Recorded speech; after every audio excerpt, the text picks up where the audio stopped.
दोस्तों, धरना निरंतर चल रहा है। अपनी मांगों को लेकर धरने पे जरूर आइए और ये आने वाला 3 दिन ये समझिए कि आपके लिए बहुत ही महत्वपूर्ण है, क्योंकि इन 3 दिनों में हम लोग माननीय मुख्यमंत्री जी को किसी भी दिन ज्ञापन देने जा सकते हैं। इसलिए ज्यादा से ज्यादा संख्या बल में आइए और आगे हम आपको दिखाते हैं। धन्यवाद। चैनल को सब्सक्राइब करिएगा और वीडियो को शेयर करिएगा। कर्मचारी एकता आवाज दो, 800 करोड़ की जांच हो,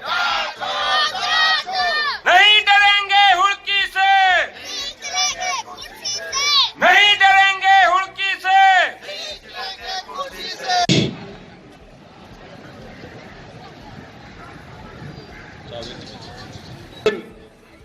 जो हमारा संघर्ष है, उस संघर्ष के दौरान बहुत सी यातनाएं हम लोगों ने झेली हैं।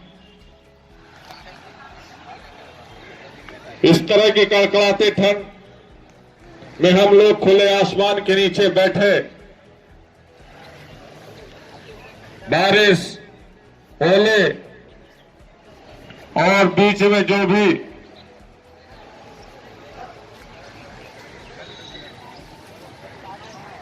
त्योहार आए, हम लोगों ने इसी धरना स्थल पर ही मनाए हैं।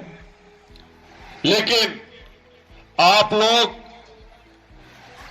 इस बात से संतुष्ट रहे कि जो आने वाला पर्व है, वो आने वाला पर्व बहुत ही कलरफुल होगा आपका।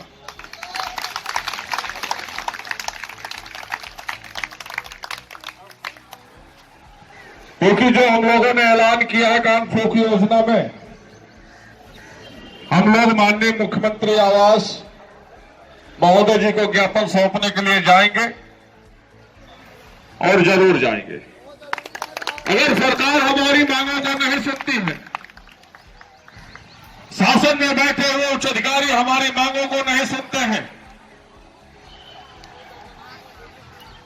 तो कहीं ना कहीं इस बार कर्मचारियों को विवश किया जा रहा है और विवश किया जा रहा है। तो हम 2014 का मंजर याद दिलाना चाहते हैं, हम पुनः दोहराएंगे, उसको अवश्य दोहराएंगे।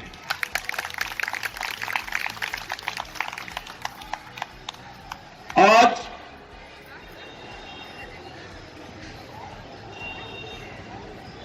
जिस प्रकार से हमारी संख्या बल निरंतर दिख रही है,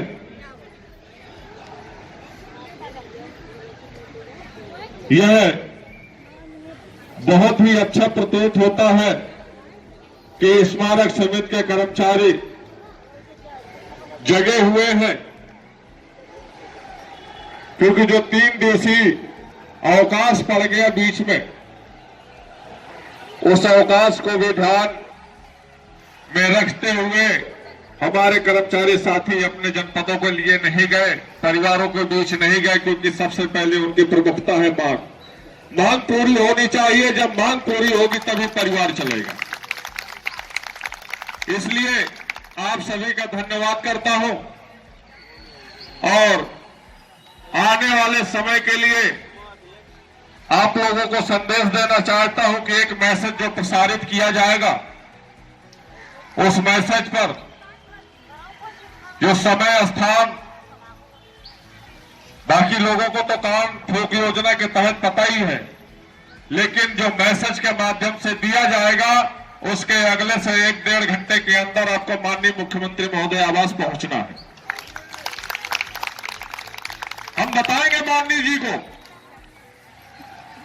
कि हम यहां पर बैठे हुए धरना स्थल पर, जो आपके द्वारा ही चिन्हित किया गया है, यहां पर जितने भी संघर्ष साथी आते हैं, वो इसीलिए आते हैं कि यहां पर अपनी मांग को, अपनी आवाज को बुलंद करें, जिससे शासन सत्ता सुन सके और उनकी मांगों का निस्तारण किया जा सके। लेकिन यह दुर्भाग्य है कि इन 4 दीवारियों में, धरना स्थल इको गार्डन में, ऊंची ऊंची दीवारों के बीच हमारी आवाज इन 4 दीवारियों के बीच से बाहर नहीं जा पा रही, और जाएगी तो इस तरह से फिर जाएगी कि पूरे प्रदेश में आवाज पहुंचेगी और गूंजेगी भी। क्योंकि वो दिन दूर नहीं है,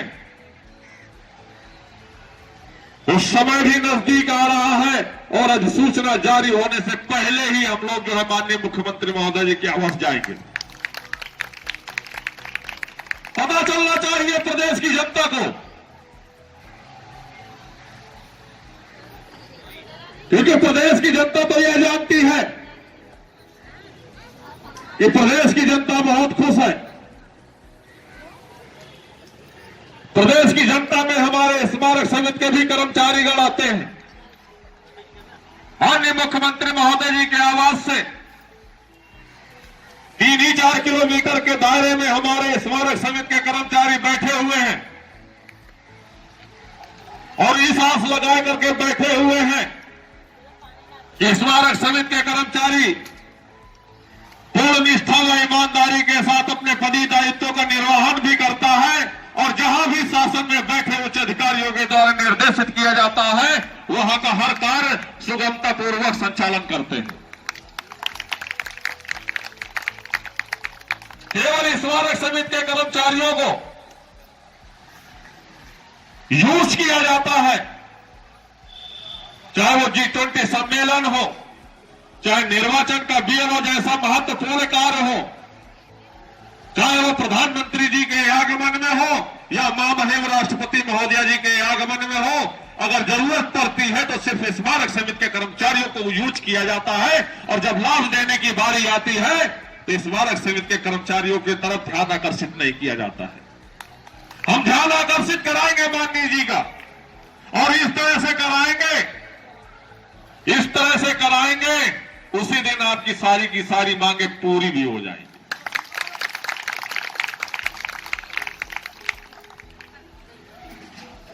हम आंदोलनकारी नहीं है, हमको विवश किया गया है, मजबूर किया गया है, लाचार किया गया है, क्योंकि 12 वर्षों में हमने अपने सभी सक्षम अधिकारियों को और शासन में बैठे हुए तमाम सत्ताधारियों को और अधिकारियों को भी पूरा समय दिया गया है 12 वर्ष का, और 12 वर्षों में स्मारक समिति के कर्मचारी साथियों की किसी भी मांगों पर जितनी भी मांगे हमारे लंबित है उनका प्रकरणों को निस्तारित नहीं किया गया है, तो हम निस्तारित करवाएंगे।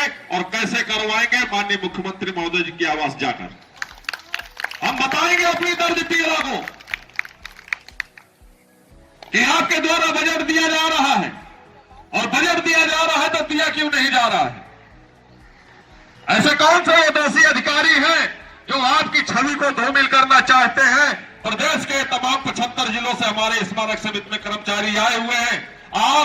आपके द्वारा बजट दिया जाता है तो कर्मचारी हित में उनको दिया क्यों नहीं जाता है?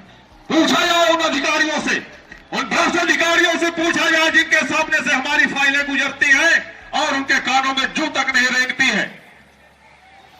पूछा जाए उन अधिकारियों से कि आखिरकार कारण क्या है स्मारक समिति के कर्मचारियों को ये शासनादेश निर्गत नहीं किए जा रहे।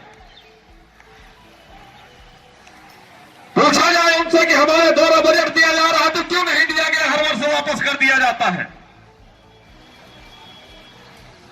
अगर वापस किया गया है तो आपको पूछना चाहिए माननीय जी को।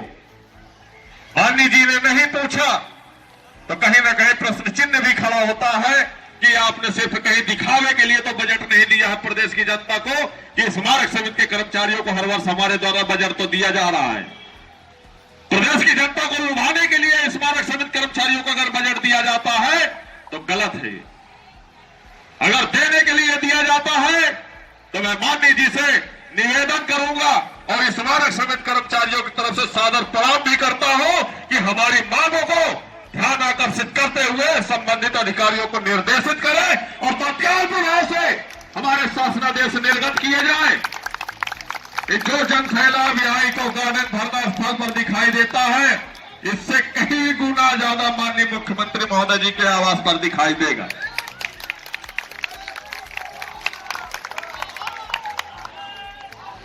हम आप इसी तरह अपना संघर्ष करते रहेंगे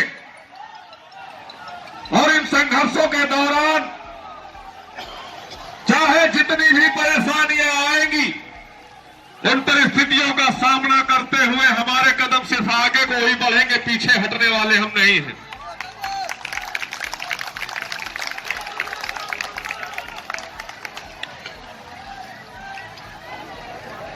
आपको जितनी भी कार्रवाइयां करनी थी कर चुके,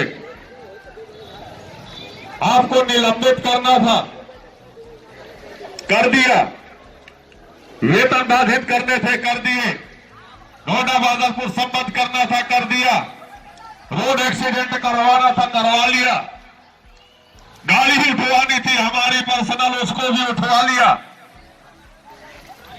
अब तो आपके पास कोई हथकंडे बचे नहीं है, और वेतन रोकना था वो भी रोक लिया, आधे का भी और पूरे का भी। अब इससे ज्यादा आप कुछ नहीं कर सकते हैं। आवश्यकता पड़ेगी तो हम स्मारक समिति के कर्मचारियों के साथ साथ वो प्रदेश का तमाम चतुश्रेणी कर्मचारी, उन तमाम छोटे बड़े संगठन और महासंघों के द्वारा जो समर्थन प्राप्त हुआ है, हम उन कर्मचारी साथियों का भी सहयोग लेते हुए माननीय मुख्यमंत्री महोदय जी के आवास जाएंगे।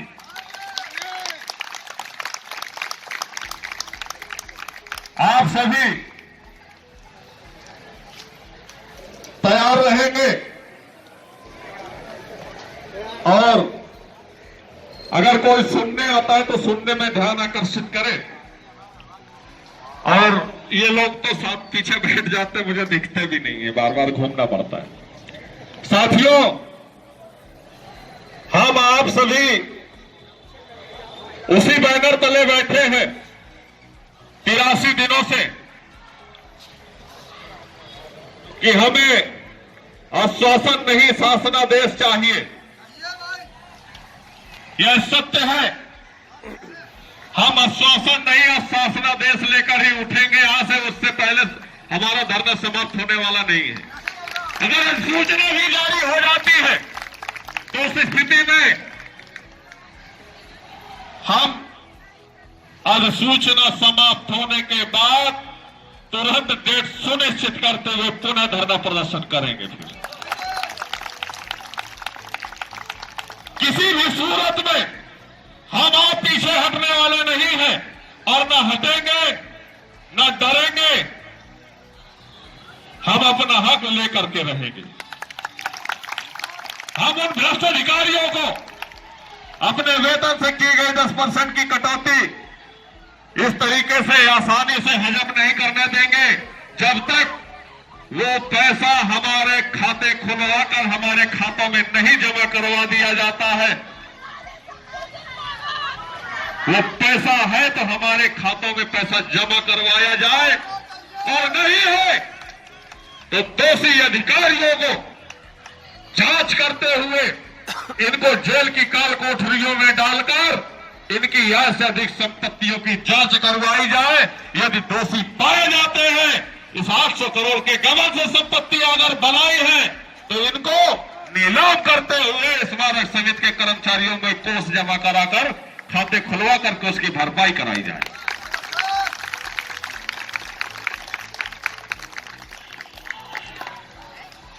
हम स्मारक समिति के अधिकारियों को इस तरह मलाई नहीं खाने देंगे कि कर्मचारियों को नमक रोटी भी ना आटे और आप बटर रोटी खा रहे हैं। शर्म आनी चाहिए। जिनकी वजह से आप अधिकारी अगर बन करके आए हैं तो कर्मचारियों की दर्द पीड़ा को भी समझना चाहिए। आपको धिक्कार है आप जैसे अधिकारियों को। स्मारक अवरक्षण का मेंटेनेंस के नाम पर लीपापोती करते हैं कागजों पे और झूठ बोलते हैं कि हमने यहां मेंटेनेंस करवाया है। हम माननीय मुख्यमंत्री महोदय जी से इसकी भी जांच की अपील करते हैं। इन 12 वर्षों में मेंटेनेंस के लिए जो बजट दिया गया है, इसकी किसी अच्छी जांच एजेंसी के द्वारा इसकी जांच करवाई जाए और जिसमें सहभागिता हमारी अवश्य होनी चाहिए, जिससे हम पुष्टि करा सके पार्क पर क्षेत्रों के कर्मचारियों से कि यहां पर इसका मेंटेनेंस हुआ है या नहीं हुआ है।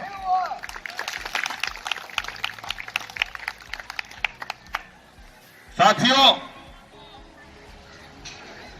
आप सभी का प्रेम, सहयोग अच्छा प्रदान हो रहा है। आप सभी के प्रेम, संघर्ष और सहयोग की भी आवश्यकता है हमें। बाकी हम लोग लड़ाई लड़ लेंगे, केवल आप साथ खड़े रहिएगा।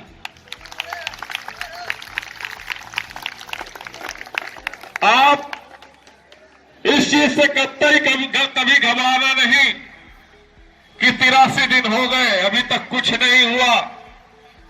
हमने अगर कुआं खोदा है तो पानी जरूर निकालेंगे, चाहे हमको 2 महीने और लग जाए। हम मेहनत को व्यर्थ नहीं जाने देंगे। हो सकता है कि हम निराश होकर के बैठ जाए और 2 फुट के बाद पानी निकल आए। इसलिए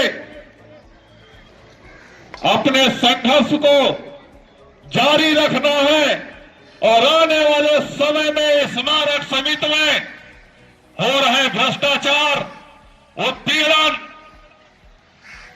अत्याचार, इन सब को खत्म भी करना है। हम अकेले नहीं खत्म कर पाएंगे, आप सभी लोगों का सहयोग चाहिए होगा, तब खत्म कर पाएंगे।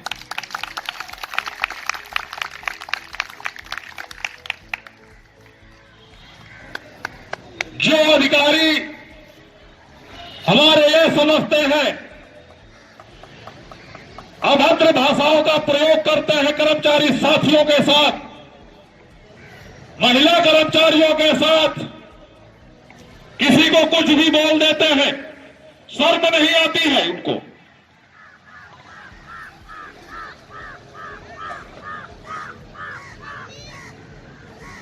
डॉक्टर आशीष जैसे लोग कर्मचारी पर हाथ उठा देते हैं और वो कर्मचारी भी डर के मारे कहीं शिकायत तक नहीं करता है कि मेरे साथ कहीं सस्पेंशन ना हो जाए, मेरी बर्खास्तगी की फाइल न चला दे। ये कोई तरीका है इनका? इनको कौन कहेगा अधिकारी है? इनकी तुच्छ जैसी सोचे हैं, ये तुच्छ ही रहेंगे, क्योंकि ये अधिकारी के लायक थे ही नहीं। ये तो शुक्र करें बहन जी के शासनकाल में सीधी भर्ती के माध्यम से इंटरव्यू के तहत इनकी नियुक्ति हो गई, नहीं तो ये चपरासी बनने के भी लायक नहीं थे।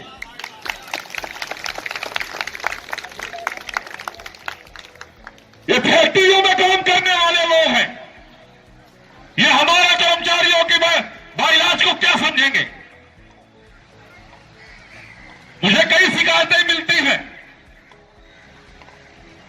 कभी इस बार के सुपरवाइजर ने किसी महिला को अपशब्दों का प्रयोग किया, कभी कोई व्यवस्थापक बुला रहा है महिलाओं को, कभी कोई प्रबंधक बुला रहा है। अरे तुच्छो, तुम लोग अपनी मानसिकता को बदलो। तुम्हारी भी कल बहन बेटी किसी अधिकारी के अंदर काम करने जाएगी, तुम्हारी बहन बेटियों के साथ अगर अधिकारी कमरे में बुलाएगा और अकेले में ऑफिस में बुलाएगा तो तुम्हारे बहन बेटियों के साथ क्या होगा? हमारे प्रदेश की तमाम मात्र शक्तियां अपने अपने घरों को, अपने अपने जनपदों को इस उद्देश्य से आई है, जिनको नौकरियां मिली है कि हम भी अपने बच्चों का जीवन पालन पोषण एक अच्छी व्यवस्था लखनऊ में उपस्थित रहकर ड्यूटी के साथ साथ अपने पदी दायित्वों का भी निर्वहन करेंगे और माँ बाप का भी दायित्व का निर्वहन करेंगे। उनको आप मजबूर करते हैं तो मजबूर करना बंद कर दीजिए, नहीं तो हम दूसरा हथकंडा अपनाएंगे, फिर आप लाचार हो जाओगे, चलने लायक भी नहीं छोड़ेंगे तुमको।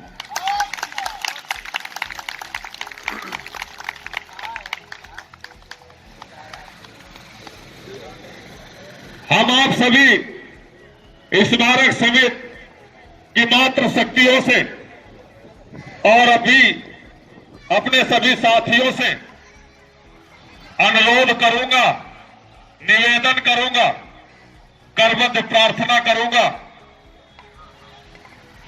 कि शोषण करने वाले से शोषण सहने वाला सबसे ज्यादा दोषी माना जाता है। तो आप लोगों के साथ अगर शोषण होता है, किसी भी स्तर से अगर शोषण किया जाता है, तो उसके लिए आपका भाई जिंदा है, उसको याद कर लीजिएगा और आप एक एप्लीकेशन दीजिएगा, मैं उसको जेल तक पहुंचाने का काम करूंगा।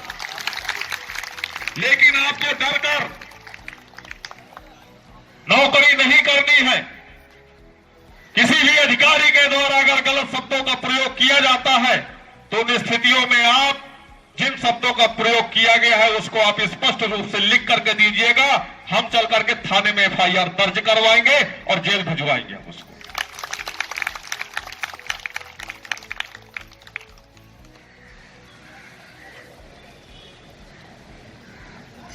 हम इसी तरह संघर्ष अपना जारी रखेंगे और जिस दिन जाएंगे उसी दिन शासनादेश भी लेके आएंगे।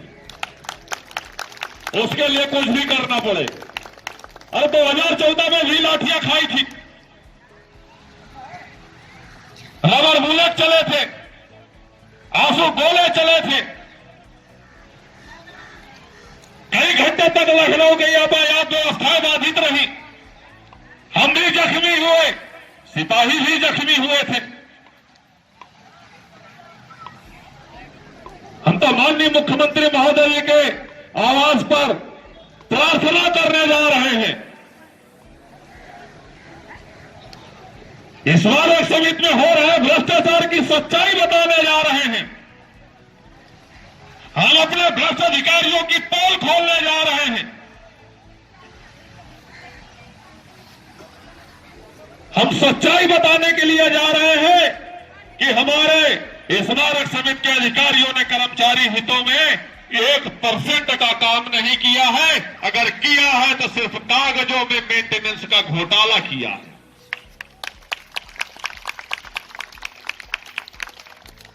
हम कर्मचारी साथियों की हत्याएं की है, इन्होंने शोषण किया है, उत्पीड़न किया है। हम ये भी सच्चाई बताएंगे कि आपके द्वारा जो बजट दिया गया है उसको स्मारक समिति की जो सच्ची जानकारी होती है वो आप तक पहुंचाई नहीं गई। अगर आप तक पहुंचाई गई होती तो माननीय जी आप इतने दयालु हैं कि स्मारक समिति का कब का भला हो जाता, कब का भला हो जाता। हमें इतना पूर्ण विश्वास है कि माननीय मुख्यमंत्री महोदय योगी जी जब मुस्कुराते हैं तो मैं उनके मुस्कान को देख करके मुस्कुरा देता हूं। बहुत ही दयालु है। और जिस दिन माननीय मुख्यमंत्री महोदय जी को स्मारक समिति की सच्चाई पता चल जाएगी तो भ्रष्ट अधिकारी जेल की काल कोठरियों में नजर आएंगे और स्मारक समिति के कर्मचारियों में वो खुशी की लहर दौड़ेगी कि उनका जीवन धन्य हो जाएगा। फिर जीने का मजा आएगा कि नौकरी होती कैसे है। इसलिए आप इसको निराश मत होइएगा और जीत अवश्य होगी, जीत अवश्य होगी। मेरे साथ एक बार आवाज से आवाज मिलाइएगा। हम होंगे कामयाब, हम होंगे कामयाब एक दिन, हमें पूरा है विश्वास। हम होंगे कामयाब, हम होंगे कामयाब एक दिन।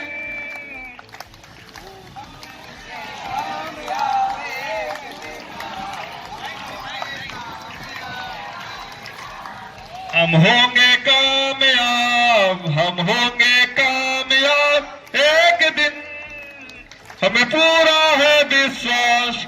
हम होंगे कामयाब, हम होंगे कामयाब एक दिन। साथियों, अभी आज के लिए संघर्ष बहुत ही अच्छा रहा। आगे भी जो भी संघर्ष होगा अच्छा होगा। परिणाम जल्द ही आपके कदमों में होंगे। इसी के साथ आज के लिए समापन किया जाता है और अधिक से अधिक संख्या बल के साथ आप धरना स्थल पर संघर्ष करें और जितनी जल्दी जाने के लिए होती है उतनी ही जल्दी आने के लिए भी होनी चाहिए आप लोगों की। क्योंकि जब आप लोग नहीं आते ना तो मेरा मन नहीं लगता यहां पे, और जब मन नहीं लगता तो समझ लीजिए संघर्ष कैसे होता है। इसलिए जब आप सभी लोगों का जनसैलाब दिखता है तो आप ही लोगों की ताकत से मेरा भी बोलने का हौसला बढ़ता है। इसलिए आप सभी निरंतर संघर्ष का हिस्सा बने, क्योंकि अब मेरे पास खोने के लिए कुछ नहीं बचा, सिर्फ मैं ही बचा हूं। इसलिए आप लोग अधिक से अधिक संख्या बल के साथ संघर्ष करें। यह लड़ाई, यह संघर्ष अंतिम चरण तक जाएगा, तब तक जाएगा जब तक हमारे शासनादेश नहीं निर्गत हो जाते है, तब तक हम सुकून से बैठेंगे नहीं। और इनके घर में दीप जलाने का काम हम आप सभी के सहयोग से ही कर पा रहे। नहीं अकेला कौशल किशोर आदि चिल्लाता तो कोई नहीं सुनने वाला था।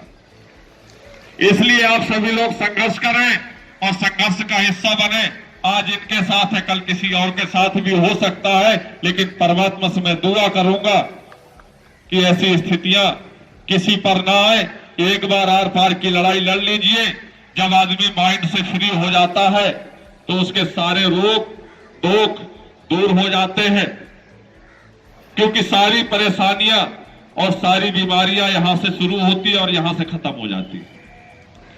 इसलिए मानसिक डिस्टर्ब रहने का कारण भी होता है आर्थिक मजबूती। जब तक आप लोगों की नहीं होगी तब तक मानसिक रूप से आप फ्री नहीं होंगे, और जब तक मानसिक रूप से फ्री नहीं होंगे तब तक आप लोग स्वस्थ नहीं रह सकते। तो इसका कारण मुख्य यही रहा है कि हमारे साथी अधिक मानसिक डिप्रेशन में, क्योंकि इतने कम वेतन में अपने परिवार का जीवन पालन पोषण, शिक्षाएं, खान पान सुचारू पूर्वक नहीं चला पाते थे। अब तो पहले से थोड़ी व्यवस्थाएं ठीक हो गई कि समय से वेतन भी आ जाता है, लेकिन पहले हर 2 महीने में यही संघर्ष करना पड़ता था कि अभी तक वेतन ही नहीं आया। उन स्थितियों में भी हमारे कर्मचारी साथियों ने कई दम तोड़े हैं। कुछ साथी भूख में दम तोड़े हैं, क्योंकि उस समय 8,461 रुपया मिलता था। तो वो दिन हम भूल नहीं पाते हैं, क्योंकि कभी मैं भी मां बाप परिवार को छोड़ करके महाराष्ट्र मुंबई गया हुआ था। स्टार्टिंग में 2-4 दिन नौकरी तो नहीं मिली, लेकिन जिसके साथ गए थे उन्होंने भी 2-4 दिन खिलाया, और खिलाने के बाद कहा यार नौकरी नहीं मिल रही।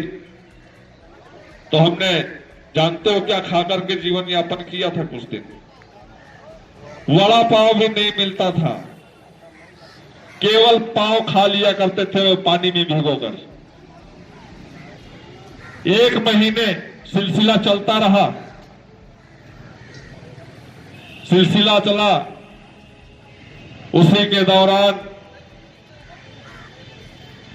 हमको अभी को ये लड़ाई है, ये तानाशाही नहीं चलेगी, गुंडागर्दी नहीं चलेगी, अत्याचार नहीं चलेगा। नहीं ला आवाज लगाओ जोरों से, श्रमिक बचाओ चोरों से, आवाज लगाओ जोरों से, श्रमिक बचाओ चोरों से।